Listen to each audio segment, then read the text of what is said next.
जनगण मंगलदायक जय हे भारत भाग्य विधाता। उलमा ने अपनी कुर्बानियां दी, लेकिन हम जो असल क्लाइमैक्स का दिन है 15 अगस्त का, वो बयान करना भूल जाते हैं। आज टीपू सुल्तान को भुला दिया गया। आज टीपू सुल्तान को तारीख से अलग करने की कोशिश की जा रही है। आज हमारे तमाम नायकों को तारीख से अलग करने की कोशिश की जा रही है, और कहीं ना कहीं मुल्क अजीज के अंदर कुछ तथाकथित लोग हमको विलन बनाने पर उतारू है। वो चाहते हैं कि हमको विलन बनाकर पेश करें। वो हमारे उन कैरेक्टरों को तारीख से हटा रहे हैं जो हीरो है तारीख के अंदर। उलमाए कराम थे जिसने रेशमी रुमाल की तहरीक चलाई, वही उलमाए कराम थे जिसने जो तो खिलाफत तहरीक चलाई। सैकड़ों वाकयात है किताबों में दर्ज। अगर कोई गांधी होता तो मैं समझता हूं मणिपुर का फसाद रुक गया होता। अब मदरसे के अंदर ये बात क्यों कर रहा हूं, ये बात को समझ के लीजिए, क्योंकि गांधी को महात्मा बनाने वाले उलमाए कराम है। गांधी को हिंदुस्तान लाने वाले मुसलमान है। जी ने कहा था कि अगर कोई हुक्मरान चाहिए तो उमर जैसा चाहिए। गांधी जी ने कहा था मैं इनकलाब हजरत हुसैन से सीखता हूं। इन बातों से हम सिर्फ खुशफहमियों का शिकार हैं। गांधी जी जिस मकान पे रुके वो मकान मुसलमान का था, उनका मेजबान मुसलमान था, और गांधी जी के साथ पत्थर खाने वाला, लाठी खाने वाला साथ में मुसलमान था। हर साल 15 अगस्त को, 26 जनवरी को सिर्फ झंडा फहरा देना हमारी जिम्मेदारी नहीं है कि आजाद कराने वालों ने करा दिया, अल्लाह उनको जज़ाए खैर दे, लेकिन हमारी जिम्मेदारी है कि इस आजादी को बचा कर रखना है। क्योंकि स्टेजों पे ठहर कर सिर्फ चीखने और चिल्लाने से नहीं होता कि हमारे कानूनों को हाथ मत लगाओ। तुमको हसरत मोहानी बनना होगा, तुमको मौलाना अबुल कलाम आजाद बनना होगा। कुर्बानी पर पाबंदी लगाई जा रही है, कब्रिस्तानों पर गस्बाना कब्जा किया जा रहा है, लाउड स्पीकर पर अजान के खिलाफ मुकदमाबाजी हो रही है, खुदाए कानून और कुरानी दस्तूर मुस्लिम पर्सनल्ला में तरमीम की कोशिशें की जा रही है। एक ऐसी जमहूरियत है, एक ऐसी आजादी है कि मुसलमानों की मजहबी मामलात में मुदाखलत की जा रही है, और आजादी इसी का नाम है। तो ऐसी आजादी के हम तलबगार नहीं है। सावधान, विश्राम, सावधान।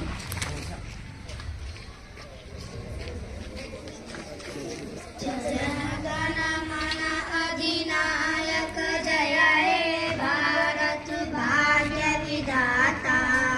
पंजाब सिंध गुजरात मराठा द्राविड़ उत्कल बंग, विंध्य हिमाचल यमुना गंगा उच्चल जलधि तरंगा।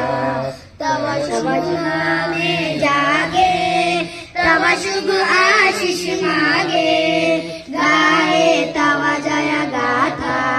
जनगण मंगलदायक जय हे भारत भाग्य विधाता।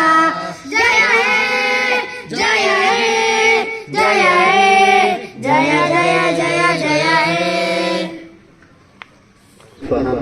फहरो फिरासत और फजलो कमाल की जामे, मेरी मुराद इससे जामिया हर्जा के नाजिम मोहम्मद सादिक साहब जामियाई हैं। मैं चाहता हूं कि मेरे रुफ़क़ा में से कोई आए और इस सदारत के लिए जो है तो इसकी तारीफ करे। अल्हम्दुलिल्लाह रब्बिल आलमीन। इस मजलिस की सदारत के लिए जिस शख्सियत का नामी पेश किया गया है, मैं अपनी जानिब से और अपने तमाम रुफ़क़ा की जानिब से उसकी पुरज़ोर तारीफ़ करता हूँ। कि आगाज के लिए मैं सबसे पहले कुरान करीम की तिलावत के लिए दावत देता हूँ हाफिज साहिल साहब को कि वह आए और कुरान करीम की तिलावत। अऊज़ु बिल्लाहि मिनश शैतानिर रजीम। बिस्मिल्लाहिर रहमानिर रहीम। मसलुल लज़ीना इत्तख़ज़ू मिन दूनिल्लाहि औलिया